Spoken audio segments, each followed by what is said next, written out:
अगं मम्मी काय रे? हे घे सरांचा कॉल आहे बोल. थांब थांब हे हेडफोन घे हेडफोन मध्ये बोल. हॅलो सर, नमस्ते. हा नमस्कार. नमस्कार सर, नमस्कार. ते आता कसं आहे शाळेला 1 महिना सुट्टी आहे. हां.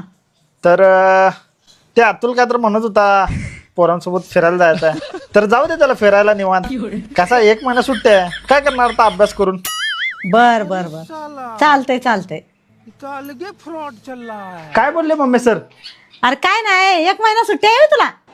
होय 1 महिना सुट्टी आहे आता. तू कुठं फिरायला चाललाय होय? अगे ते मित्र म्हणाल ते गोव्याला फिरून येऊया. मग काय झालं. अरे मग सर म्हणल्यात पोरं चालल्यात फिरायला गोव्याला, अतुलला पण पाठवून द्या. बर बर चालते चालते तू म्हणशील तसं. बर बर, जाऊ नये मग, सुट्टी आहे तर. चालते चालते.